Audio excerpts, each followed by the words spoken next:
Hey everyone, welcome back to our new video. This is Ivan Shamoli from उड़ान tuition classes और आज मैं आप सबके लेके आया हूँ यूनिट 2 मनी और बैंकिंग का चैप्टर 2 जिसमें हम पढ़ेंगे बैंकिंग के बारे में। तो चलो वीडियो स्टार्ट करते हैं मेरे साथ without wasting any time. Let's begin.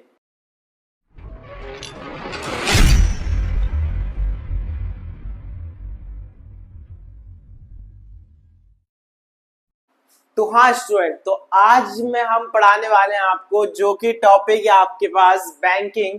और अभी तक किसी ने अगर हमारी पिछली वीडियो पार्ट 1 नहीं देखा है जिसमें मैंने आपको वन शॉट में मतलब बहुत छोटी वीडियो में मोस्ट इंपॉर्टेंट मनी चैप्टर के नोट्स कंप्लीट करवा रखे हैं, तो जल्दी से जाकर उसको देख के आओ।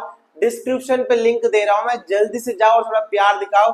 आओ चलो स्टार्ट करते हैं आज का नया टॉपिक जिसमें आपने समझना है कि कमर्शियल बैंक्स क्या होता है। भाई देखो भाई, कमर्शियल बैंक मैंने यहाँ पे लिखा है। भाई कमर्शियल बैंक आप सभी को पता है कि जो आपके लोकेशन पे होंगे भाई, जैसे कि आपके पास एसबीआई हो गया, आपके पास पीएनबी हो गया, यूको बैंक हो गया, Indian overseas etcetera, these are called commercial bank. अब भाई इन कमर्शियल बैंक के क्या क्या काम होता है उसको हमने समझना है, चलिए देखते हैं।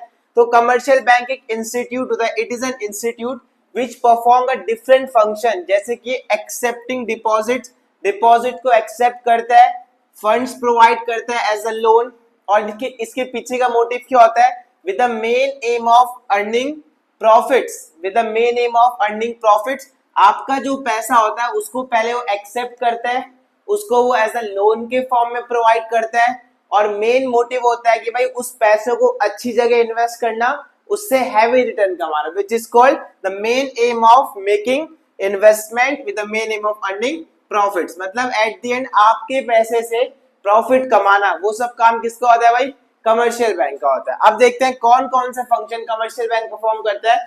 तो आपके पास दो टाइप के फंक्शन होता है। First one is a primary function, second आता है आपके पास सेकेंडरी फंक्शन। प्राइमरी फंक्शन में आपके पास दो टाइप के फंक्शन होता है। First one is accept deposit, second होता है आपके पास advancing loan. And then secondary function में आता है overdraft facility, discounting bills of exchange, agency function and general utility function. तो आज हम समझते हैं अपना प्राइमरी फंक्शन। इसका आपको स्क्रीनशॉट लीजिए, मैं मिलता हूं आपको प्राइमरी फंक्शन के साथ।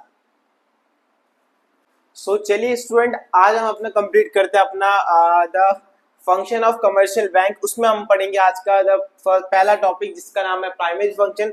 प्राइमरी फंक्शन में भी आपके पास दो टाइप के फंक्शन थे। तो सबसे पहला जो फंक्शन आपके पास उसका नाम है एक्सेप्टिंग डिपॉजिट। तो एक्सेप्टिंग डिपॉजिट का मतलब क्या होता है, the main function of commercial bank is to accept the deposit, various kinds of deposit. अब देखो भाई, कमर्शियल बैंक डिपॉजिट तो एक्सेप्ट करता है, बट वो डिपॉजिट भी डिफरेंट डिफरेंट काइंड के हो सकते हैं। तो कौन कौन से काइंड के, आपके पास तीन टाइप के डिपॉजिट आपको देखने को मिलते हैं। The first one is demand deposit, second होता है आपके पास टाइम डिपॉजिट, और थर्ड होता है आपके पास सेविंग डिपॉजिट।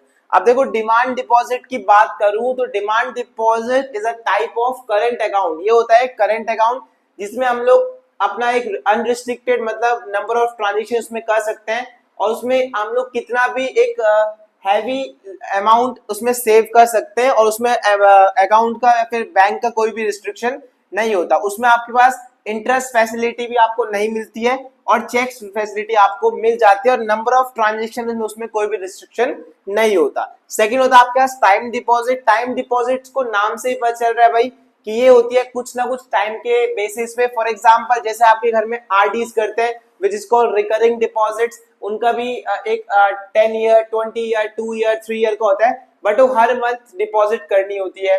ठीक है, उसके बाद होता है आपके पास एफडी। एफडी होता है एक फिक्स अमाउंट को जब हम फिक्स कर लेते हैं उसको बोलते हैं फिक्स डिपॉजिट। अब देखो इन दोनों में क्या होता है, हमारे पास हैवी इंटरेस्ट मिलता है आरडी में as compare to less interest मिलता है एज कंपेयर टू एफडी के। एफडी में थोड़ा हैवी इंटरेस्ट मिलता है बिकॉज एफडी में नंबर ऑफ ट्रांजेक्शन ओनली 2 होती है, एक डिपॉजिट की ट्रांजेक्शन, एक होता है जब एफडी मैच्योर हो जाती है, एक उस टाइम की ट्रांजेक्शन, बस दो ही ट्रांजेक्शन होती है। बट आरडी में आपके पास डिफरेंट मतलब बोल सकते हैं हम थोड़ा काइंड ऑफ ज्यादा ट्रांजेक्शन होती है, बिकॉज आरडी में हमें रेगुलर टाइम पे डिपॉजिट करनी होती है वो फिक्स अमाउंट 1000 2000 10000, तो वो एक टाइप की हमारे पास ट्रांजेक्शन काउंट होती है। इसमें भी आपके पास इंटरेस्ट अलाउड होता है, और ओनली बेसिक जो होती है वो ओनली 2 ट्रांजेक्शन इसमें देखने को मिलती है। उसके बाद आपके पास सेविंग डिपॉजिट, नाम से ही पता चल रहा है सेविंग डिपॉजिट मतलब जहां पे हम लोग अपना पैसा सेव करते हो, जो जनरली हर एक सिटीजन का होता है उसको बोलते हैं सेविंग अकाउंट, जो नॉर्मली लोग अपने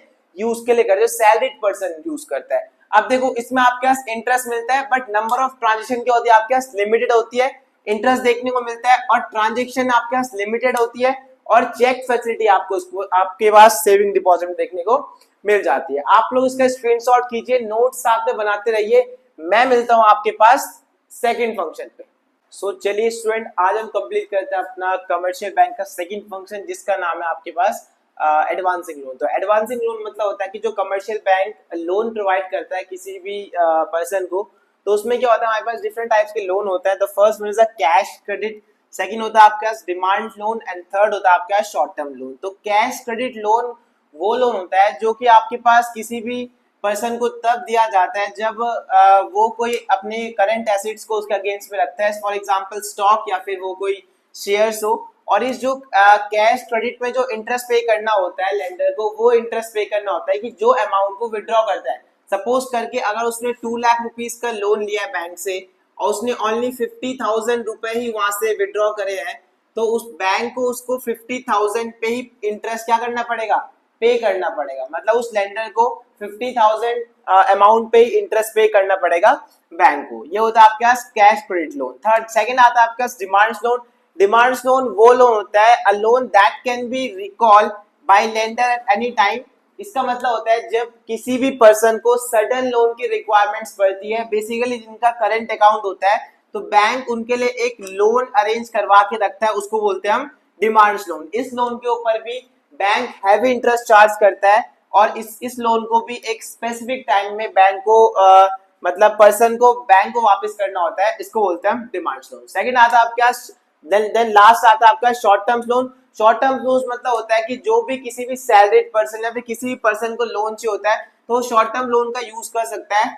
ये लोन मिलता है आपको, these are loans as a personal loan against some securities. ये लोन हमें एक सिक्योरिटी के अगेंस्ट मिल जाते हैं। इस लोन पे एक इंटरेस्ट मिलता है, जो कि इंटरेस्ट चार्ज करता है बैंक, जो कि हमें फुल अमाउंट पे करना होता है। इस लोन की जो मैच्योरिटी डेट होती है शॉर्ट टर्म की होती है अप टू द 1 ईयर। आपके पास से प्राइमरी फंक्शन के बैंक के कुछ फंक्शन, प्राइमरी फंक्शन सबसे पहला हमने पढ़ा था, जहां पे आपके पास जो टॉपिक होता है आपके पास, सबसे पहला टॉपिक हमने पढ़ा था टाइप्स ऑफ डिपॉजिट्स। अब हमने पढ़ा है सेकंड जो आता है टाइप्स ऑफ लोन। तो इसको आप लोग नोट्स बनाइए, नोट करिए। और जो सेकंड वीडियो हमारे पास आने वाली है वो हमारे सेकेंडरी फंक्शन में आने वाली है, तो बहुत इंटरेस्टिंग रहने वाली है।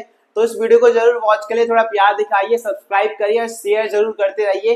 काफी मोटिवेशन मिलता है, बट आप लोग अभी शेयर नहीं कर रहे हो, आप लोग बस व्यू करते हो और छोड़ के चले जाते हो। एक प्यारा सा कमेंट और लाइक तो आप लोग कर ही सकते हो। So please please please do support Puran tuition classes. Thank you so much for watching.